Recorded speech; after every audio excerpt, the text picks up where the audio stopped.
Boa tarde, hoje a nossa aula é de História, né? E nós vamos trabalhar nessa quarta unidade, o Brasil a caminho da democracia. Bom, gente, a página 158 da sua apostila, nós vamos ver aí no primeiro capítulo, ok?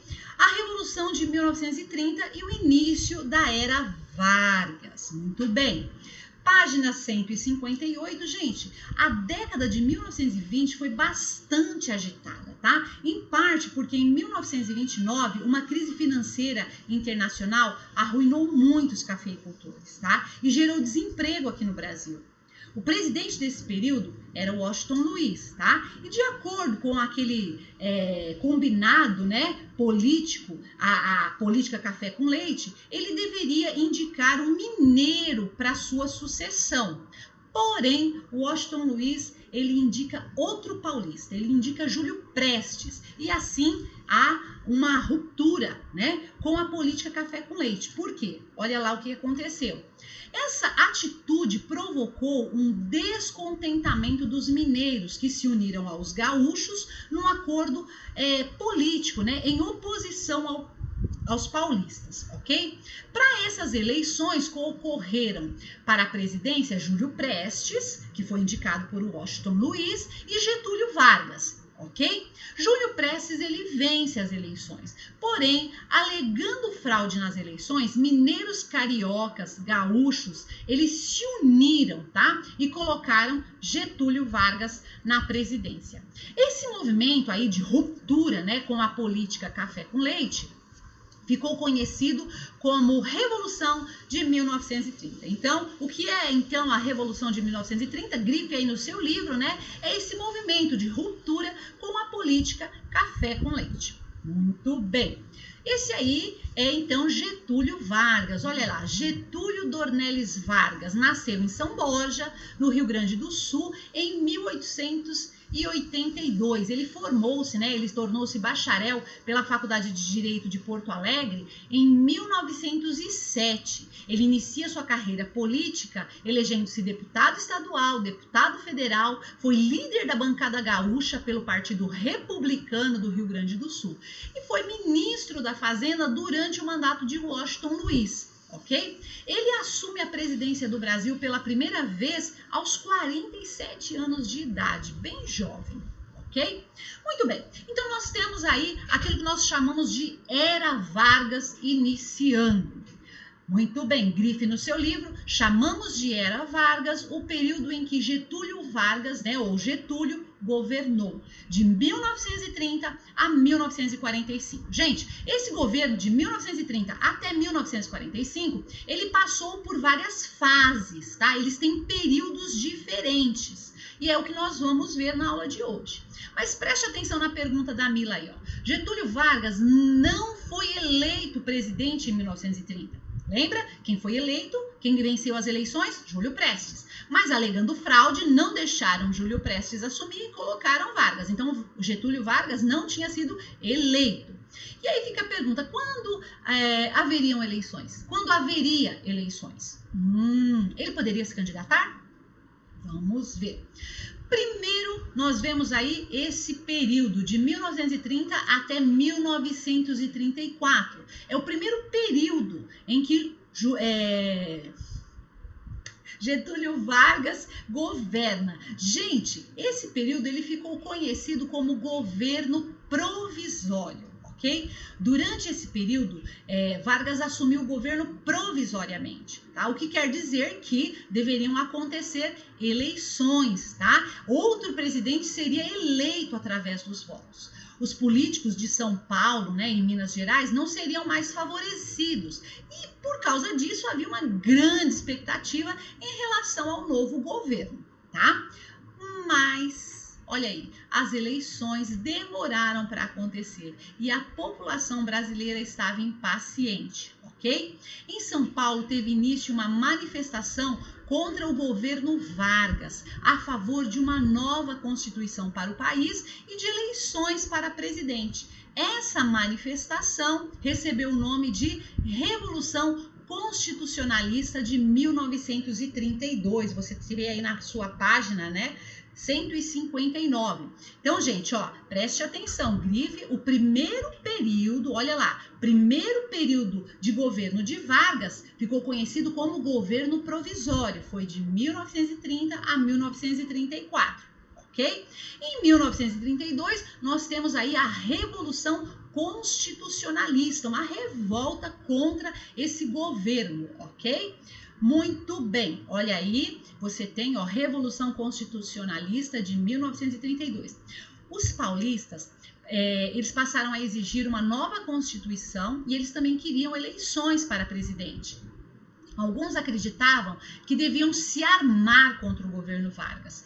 Os paulistas, eles esperavam receber apoio de mineiros, gaúchos e mato-grossenses, mas, ó, não receberam, eles receberam pouco apoio, tá?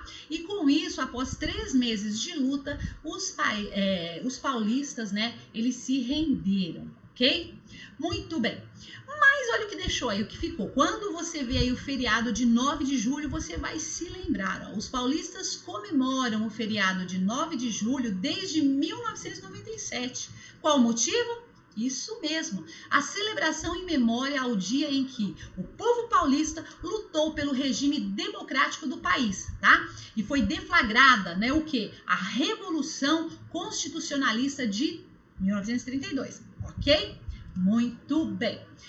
O governo constitucionalista, segunda fase aí do governo Vargas. A primeira era o governo provisório e agora nós temos aí o governo constitucionalista. Mas antes de você entrar aí nesse governo constitucionalista, você tem 3 perguntas, tá? Para responder na página 160. Essa vai ser dada como tarefa. Ok? Então vamos lá. Continuando, governo constitucionalista. Gente, em novembro de 1933, uma Assembleia Nacional Constituinte iniciou os trabalhos para a elaboração de uma nova Constituição, tá? Nesse período, Vargas permaneceu no poder. Era um governo provisório, mas ele permanece no poder, tá? Sendo eleito, tá, na sequência, pelo voto indireto dos deputados constituintes, ou seja, ele estava no poder provisoriamente e agora é eleito de forma indireta, foram os deputados constituintes que o elegeram, mas ele foi eleito pelo voto. Ok? Então, esse segundo governo de Vargas, aí, esse segundo período do governo Vargas, ele foi denominado governo constitucionalista, tá? E ele teve início em 1934, tá? E permaneceu até 1937. Não que Vargas tenha saído do poder, mas houveram mudanças, tá? Então, nós temos aí, de 1930 a 1934, nós temos o primeiro governo Vargas, que é o governo provisório. Agora nós temos o segundo período, que é de 1934 a 1937, que é o governo constitucionalista, ok? Continuando aí, olha só. A Constituição previa voto universal, direto, secreto e obrigatório a todos os brasileiros maiores de 18 anos, incluindo as mulheres, tá? Com exceção apenas dos analfabetos, mendigos, soldados e padres, tá? E também, gente, com o objetivo de combater a fraude nas eleições, porque vocês lembram, Júlio Prestes foi acusado de ter fraude nas eleições, né? Então, com o objetivo de combater a fraude, foi criada a Justiça Eleitoral, ok? Criada, então, a Justiça Eleitoral. E aí você tem mais algumas perguntas, na verdade, 3 perguntas a serem respondidas na página 161. Também vai ficar aí de tarefa, ok?